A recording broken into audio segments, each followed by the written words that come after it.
Dracula, Chapter 10. Letter, Dr. Seward to Hon Arthur Holmwood, 6th of September. My dear Art, my news today is not so good. Lucy this morning had gone back a bit. There is, however, one good thing which has arisen from it. Miss Westernia has naturally anxious concerning Lucy, and has consulted me professionally about her. I took advantage of the opportunity and told her that my old master Van Helsing, the great specialist, has coming to stay with me, and that I would put her in charge conjoiningly with myself. So now we can come and go without alarming her unduly, for a shock to her would mean some sudden death. And this, in Lucy's weakened condition, might be disastrous as well to her. We are hedged in with difficulties, all of us, my poor old fellow, but, please to God, we shall come through them all right. If any need, I shall write, so that, if you do not hear from me, take it for granted that I am simply just waiting for news. In haste, yours ever, John Seward. Dr. Seward's Diary, 7th of September. The first thing Van Helsing said to me when we met at Liverpool Street was, "Have you said anything to our young friend, the lover of her?" "No," I said. "I waited till I had seen you. As I said in my telegram, I wrote him a letter simply telling him that you were coming, as Miss Westernia was not so well, and that I should let him know if need be." "Right, my dear friend," he said. "Quite right. Better he not know as of yet. Perhaps we shall never know. I pray so. But if need be, then you shall know all. And, my good friend John, let me caution you. You deal with a madman.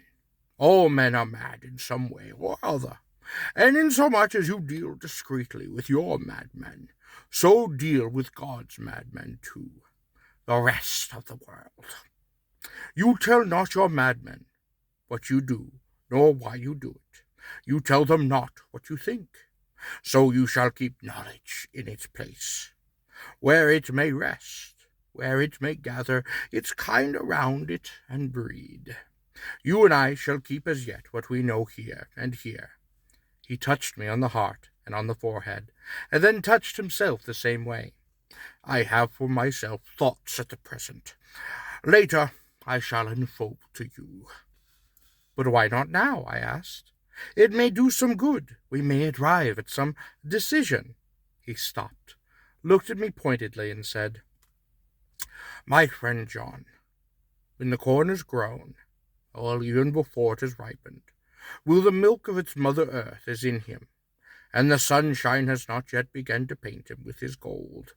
The husband he pull the ear, and rub him between his rough hands, and blow away the green chaff, and say to you, Look, he's good corn. He will make good crop when the time comes."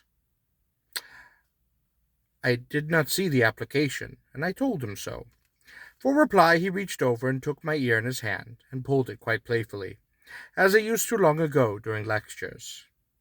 "The good husbandman tell you so then because he knows, but not till then. But you do not find the good husband digging up his planted corn to see if it's grown. That is for the children who play at the husbandry, and not for those who take it as of the work of their life. See you now, friend John, I have sown my corn. Nature has her work to do in the making. If he sprout at all, there's some promise, and I shall wait till the ear begins to swell." He broke off, for he evidently saw that I now understood, and then he went on, and quite gravely, "You were always a careful student, and your case-book was ever more full than the rest. You were only a student then, now you are a master, and I trust that good habits have not failed. Remember, my friend, knowledge is stronger than memory, and we should not trust the weaker. Even if you have not kept the good practice, let me tell you that this case of our dear Miss is one that may be mind, I say may, of course such interest to us and others, that all the rest may not make him kick the beam, as you do people say. Take then good note of it, Nothing is too small. I counsel you, put down in record even your doubts and surmises. Hereafter it may be of interest to you to see how true you guess. We learn from failure, not from success. When I described Lucy's symptoms, the same as before, but infinitely more marked, he looked quite grave. But he said nothing. He took with him a bag in which were many instruments and drugs. The ghastly paraphernalia of our beneficial trade, as he once called it. In one of his lectures, the equipment of a professor of the healing craft. When we were shown in, Miss Westerna met us. She was alarmed, but not nearly so much as I expected to find her. Nature, in one of her beneficial moods, has ordained that even death has some antidote to its own terrors. Here, in a case where any shock may prove fatal, matters are so ordered that, from some case or other, the thing's not personal, even the terrible change in her daughter, to whom she is so attached, do not seem to quite reach her. It is something like the way Dame Nature gathers around a foreign body an envelope of some insensitive tissue which can protect from evil that which it would otherwise harm by contact. If this be an ordered selfishness, then we should pause before we condemn anyone for the vice of egoism, for there may be deeper roots for its causes than we have any knowledge of. I used my knowledge of this phase of spiritual pathology, and laid down a rule that she should not be present with Lucy or think of her illness more than was absolutely required. She assented readily, so readily that I saw again the hand of nature fighting for life. Van Helsing and I were then shown to Lucy's room. If I was shocked when I saw her yesterday, then I am horrified when I see her today. She is ghastly, shakily pale, the red seeming to have gone even from her lips and from her gums, and the bones of her face stood out prominently. Her breathing was painful to see or hear. Even Helsing's face grew set as marble, and his eyebrows converged till they almost touched together over his nose. Lucy lay motionless, and did not seem to have the strength to speak. So for a while we all sat silent. Then Van Helsing beckoned to me, and we went gently out of the room. The instant we closed the door, he stepped quickly along the passage to the next, which was open. Then he pulled me quickly in and closed the door. "My God," he said, "this is dreadful. There is no time to be lost. She will die for sheer want of blood to keep the heart's actions as it should be. There must be transfusion of blood at once. Is it you or me?" "I am younger and stronger, Professor, then it must be me." "Then get ready at once. I will bring up my bag. I am prepared." I went downstairs with him, and as we were going there was a knock at the hall door. When we reached the hall, the maid had just opened the door, and Arthur was stepping quickly in. He rushed up to me, saying in an eager whisper, "Jack, I was so anxious. I read between the lines of your letter. I have been in agony. The father was better, so I ran down here to see for myself. Is that not gentleman Dr. Van Helsing? Oh, I am so thankful to you, sir, for coming." When first the professor's eyes had lit upon him, he had been angry at any interruption at such a time. But now, as he took in his stalwart proportions and recognized the strong young manhood which seemed to emanate from him, his eyes began to gleam. Without pause, he said to him gravely as he held out his hand, "Sir, you have come in time. You are the lover of our dear miss. She is bad. Very, very bad." "Nay, nay, my child, do not go like that," for he suddenly grew pale and sat down in a chair, almost fainting. "You are to help her. You can do more than any that live, and your courage is the best help." "What can I do?" asked Arthur hoarsely. "Tell me, and I shall do it. My life is hers, and I would give the last drop of blood in my body for her." The professor's a strongly humorous side, and I could from old knowledge detect a trace of its origin in his answer. "My young sir, I do not ask so much as that. Not the last drop." "What shall I do?" There was fire in his eyes, and his open nostril quivered with intent. Van Helsing slapped him on the shoulder. "Come," he said, "you are a man, and it is a man that we want. You are better than me. and better even than my friend John." Arthur looked bewildered, and the professor went on by explaining in a kindly way. "The young miss is bad, quite bad. She wants blood, and blood she must have, or die. My friend John and I have consulted, and we are about to perform what we call a transfusion of blood, to transfer from full veins of one to the empty veins which pine for him. John was to give his blood, as he is the more young and strong than me." Here Arthur took my hand and wrung it hard in silence. "But now here you are. You are more good than us, old or young, who toil much in world of thought. Our nerves are not so calm, and our blood is not so bright than yours." Arthur turned to him and said, "If you only knew how gladly I would die for her, you would understand." He stopped, with a sort of choke in his voice. "Oh, good boy," said Van Helsing. "In the not so far off, you will be happy that you have done all for her, your love. Come now, be silent. You shall kiss her once before it is done, but then you must go, and you must leave at my sign. Say not a word to Madame. You know how it is with her. There must be no shock. Any of knowledge of this would be one. Now come." We all went up to Lucy's room. Arthur, by direction, remained outside. Lucy turned her head and looked at us, but she said nothing. She was not asleep, but she simply was too weak to make any of the effort. Her eyes spoke to us, and that was all. Van Helsing took some things from his bag and laid them on a little table out of sight. Then he mixed together a narcotic. Coming over to the bed, said cheerily, "Now, my little miss, here is your medicine. Drink it off like a good child. See, I lift you so that to swallow is easy. Yes, yes." She made the effort with success. It astonished me how long the drug took to act. This, in fact, marked the extent of her weakness. The time seemed endless, until sleep began to flicker in her eyelids. At last, however, the narcotic began to manifest its potency, and she slowly fell into a deep sleep.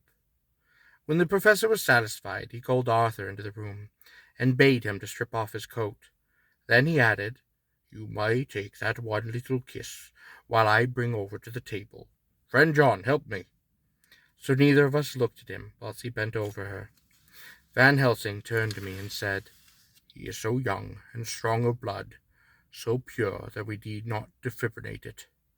Then with swiftness, but with absolute method, Van Helsing performed the operation. As the transfusion went on, something like life seemed to come back to poor Lucy's cheeks, and through Arthur's growing pallor, the joy of his face seemed absolutely to shine. After a bit, I began to grow anxious, for the loss of blood was starting to tell on Arthur, even a strong man as he was. It gave me an idea of what terrible strain Lucy's system must have undergone, that it had weakened Arthur, only partially restored her.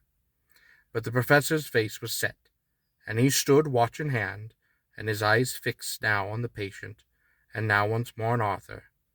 I could hear my own heart beat presently, as he spoke in a soft voice.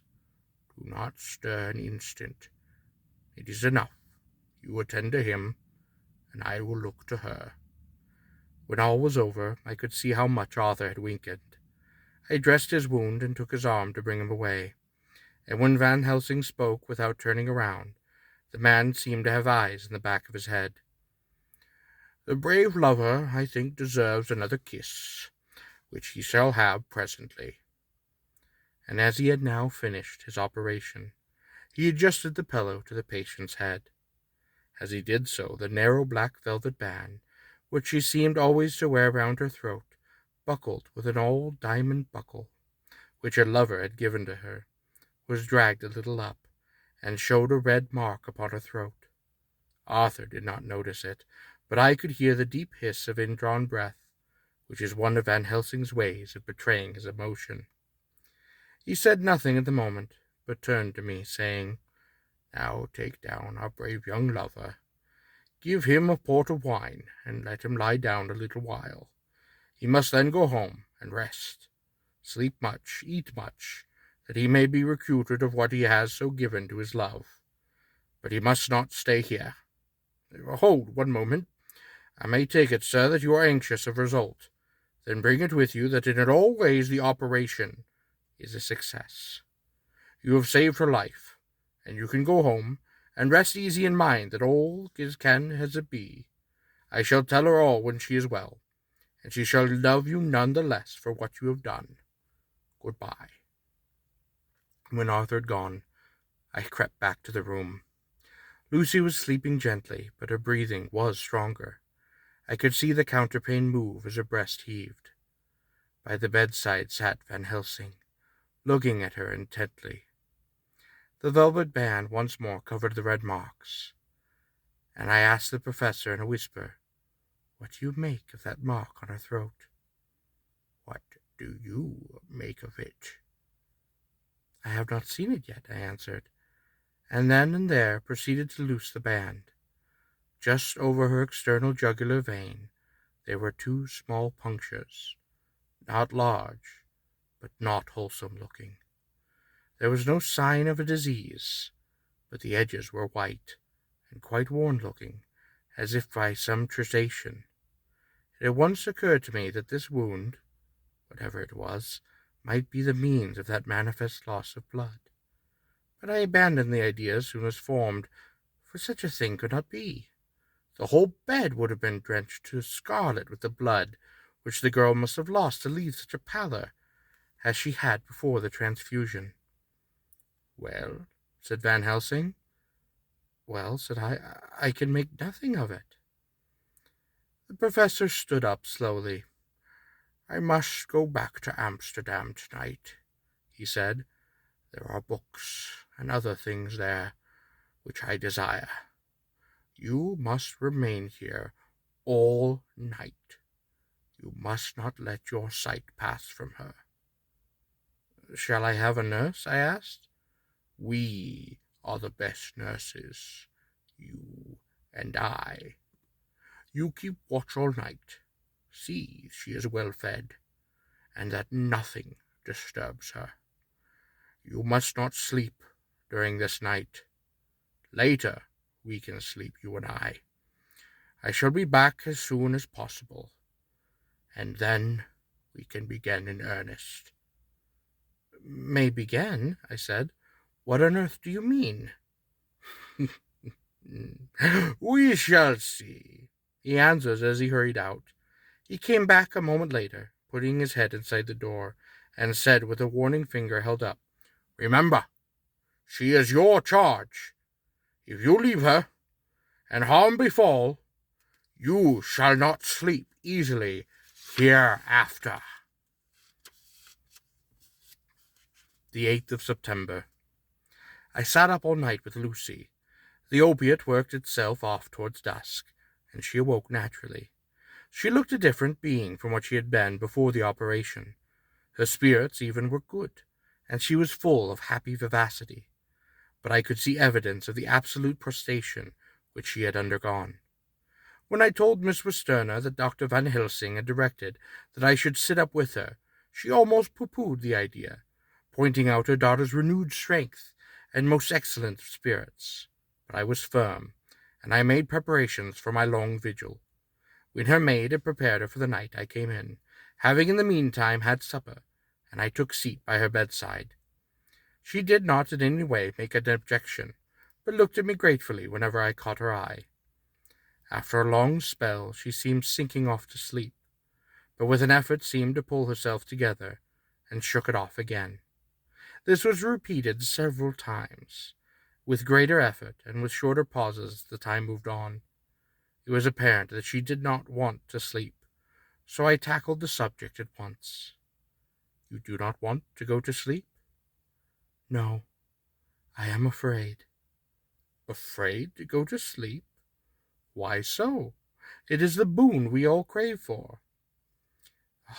"Not if you were like me. If sleep was to you a presage of horror." "A presage of horror? What on earth do you mean?" I don't know. Oh, I don't know. And that in itself is what is so terrible. All this weakness comes to me in sleep, until I dread the very thought." "My dear girl, you may sleep tonight. I am here watching you, and I can promise Nothing will happen. I can trust you. I seized the opportunity and said, I promise you that if I see any evidence of bad dreams, I will wake you at once. You will? Will you really? Oh, how good you are to me. Then I will sleep. And almost at this word, she gave a deep sigh of relief and sank back instantly into darkness. All night long I watched her. She never stirred, but she slept on in a deep, tranquil, life-giving, and health-giving sleep. Her lips slightly parted, and her breast rose and fell with the regularity of a pendulum. There was a smile on her face. It was evident no bad dream had come to disturb her peace of mind. In the early morning her maid came, and I left her in her care. I took myself back to home, for I was anxious about many a thing. I sent a short wire to Van Helsing and to Arthur, telling them of the excellent result of the operation. My own work, with its manifold airs, took me all day to clear off. It was dark when I was able to inquire about my zoophagous patient. The report was good. He had been quiet for the past day and the night.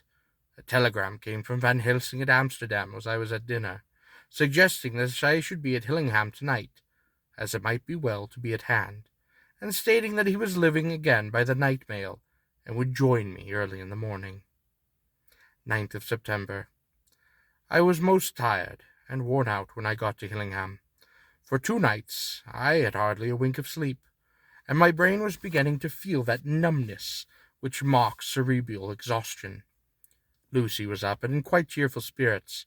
When she shook hands with me, she looked sharply at my face and said, "Oh, no sitting up tonight for you. You are most worn out.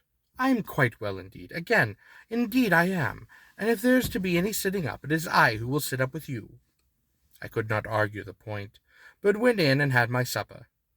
Lucy came with me, and enlivened by her charming presence, I had an excellent meal, and had a couple of glasses of the more than excellent port.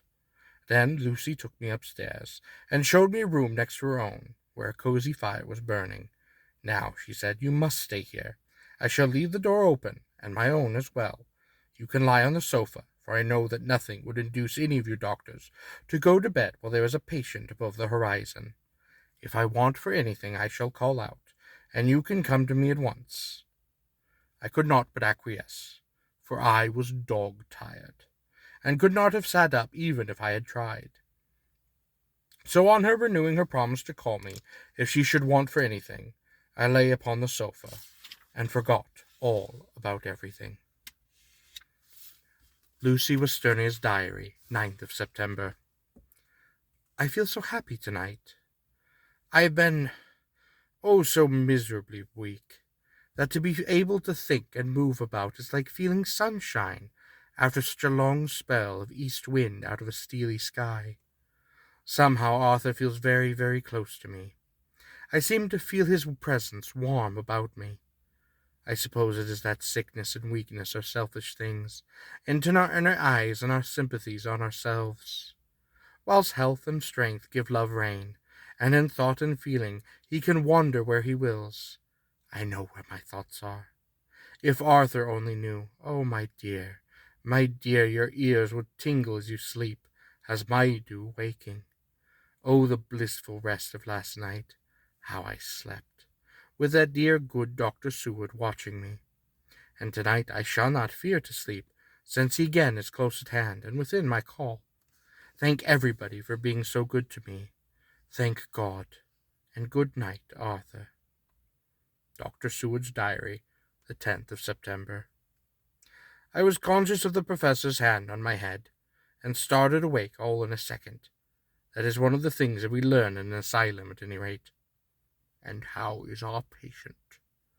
When I left her, or rather when she left me, I answered, "Come, let us see," he said, and together we went into the room. The blind was down, and I went over to raise it gently, whilst Van Helsing stepped with his soft cat-like tread over to the bed. As I raised the blind, and the morning sunlight slowly flooded the room, I heard the professor's low hiss of inspiration, and knowing its rarity, a deadly fear shot through my heart. As I passed over, he moved back, his exclamation of horror, "Gott und Himmel!" It needed no enforcement from his agonized face. He raised his hand, pointing to the bed. His iron face was drawn and most ashen of white. My own knees began to tremble. There, on the bed, seemingly in a swoon, was poor Lucy. She was more horribly white and wan than ever. Even her lips had gone, and the gums seemed to have shrunken back from her teeth, as we sometimes see in a corpse after a prolonged illness.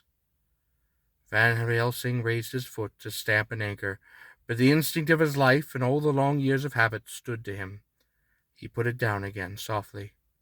"Quick," he said, "bring the brandy." I flew to the dining room, and returned with a decanter.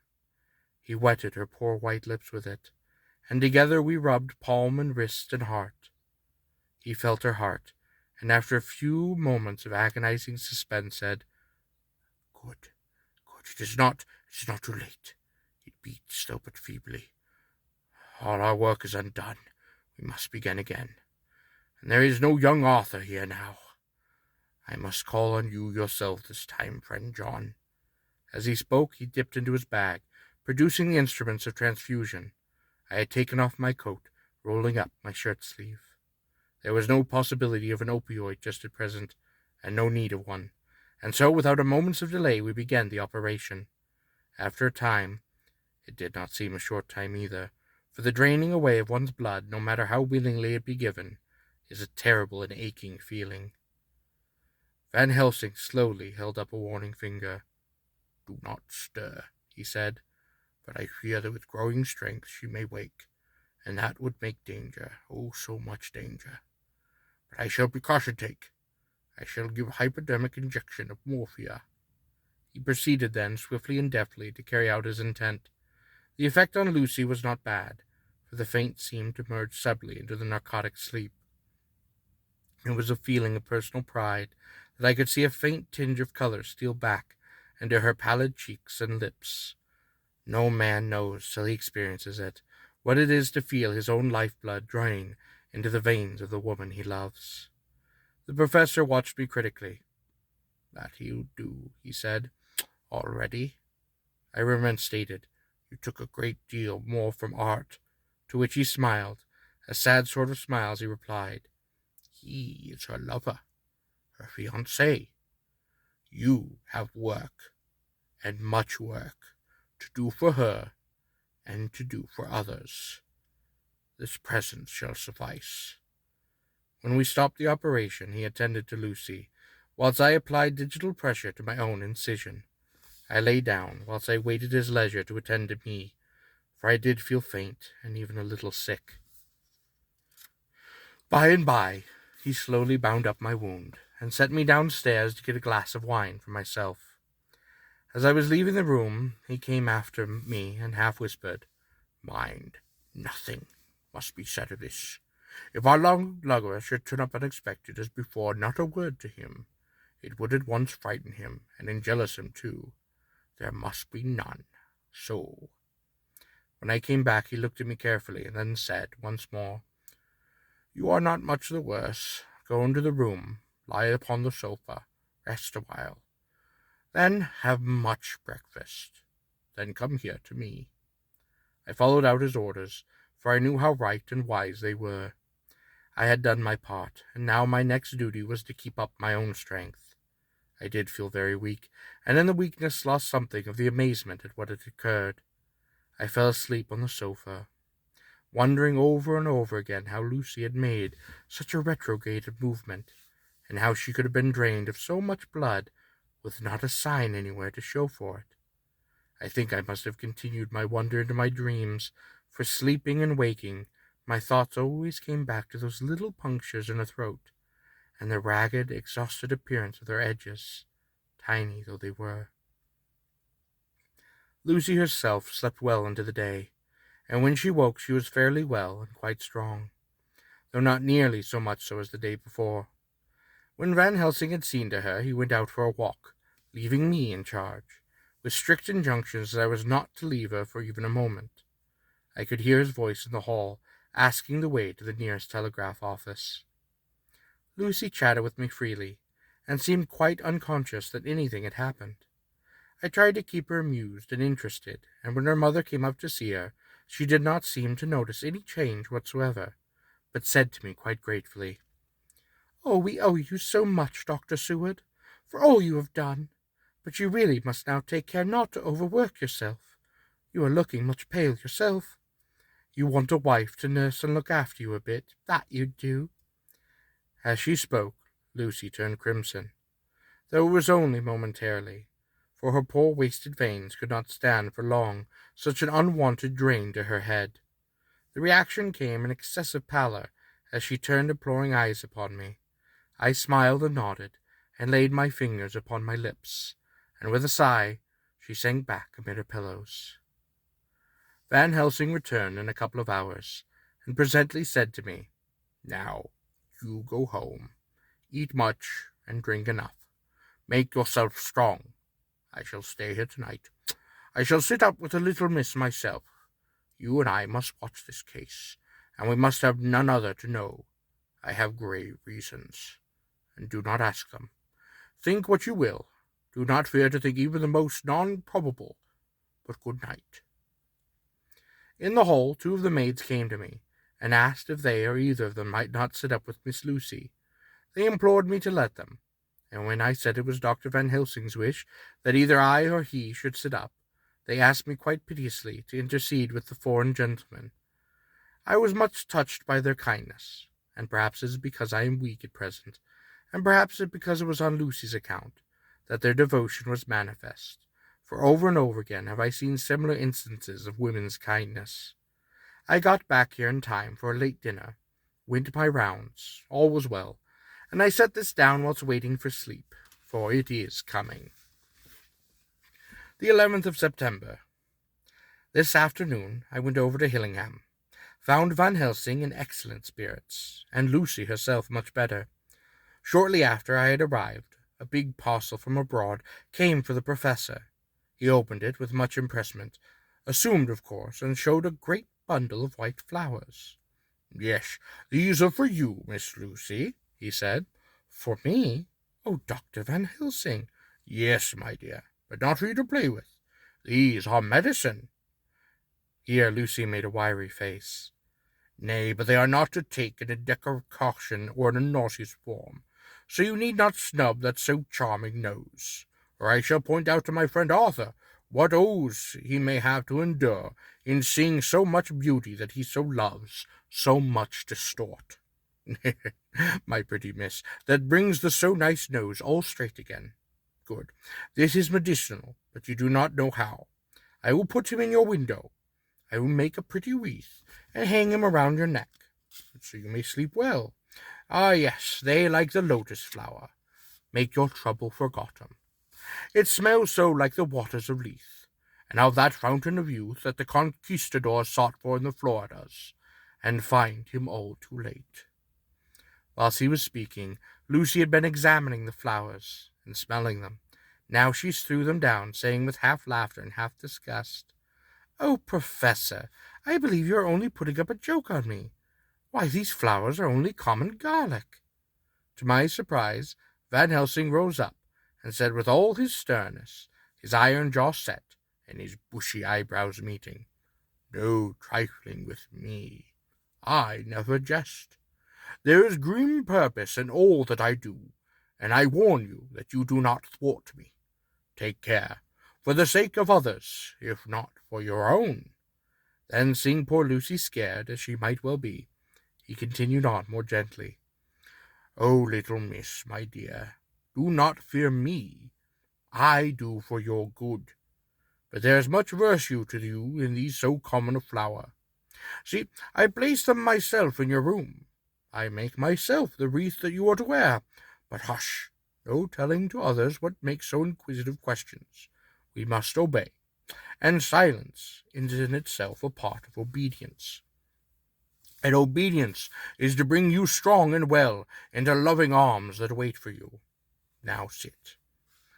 Come with me, friend John, and you shall help me deck the room with my garlic, which is all the way from Haarlem, where my friend Wunderpool raises herbs in his glass houses all the year.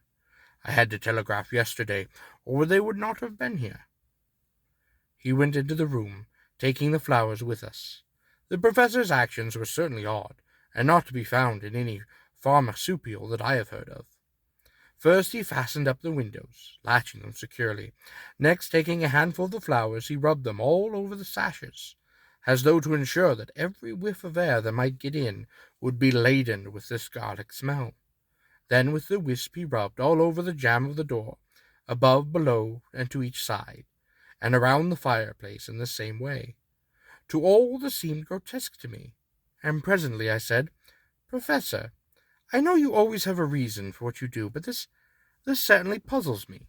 It is well we have no septic here, or he would say that you are working some spell to keep out an evil spirit." "Perhaps I am," he answered quietly, as he began to make the wreath which Lucy was to wear round her neck. We then waited whilst Lucy made her toilet for the night, and when she was in her bed he came, and himself fixed the wreath of garlic around her neck. The last words he said to her were, "Take care you do not disturb it, and even if the room feel close, do not tonight open the window or the door." "I promise," said Lucy, "and thank you both 1,000 times for all your kindness to me. Oh, what I have done to be blessed with such friends." As we left the house in my fly, which was waiting, Van Helsing said, Tonight I can sleep in peace, and sleep I want. These 2 nights of travel, much reading in the day between, and so much anxiety on the day to follow. One night to sit up without a wink. Tomorrow in the morning, early, you call for me, and we come together to see our pretty miss, so much the stronger for my spell which I have worked.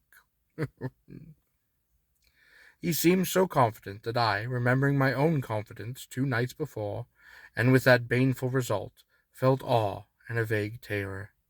It must have been my weakness that had made me hesitate to tell it to my friend, but I felt it all the more, like unshed tears.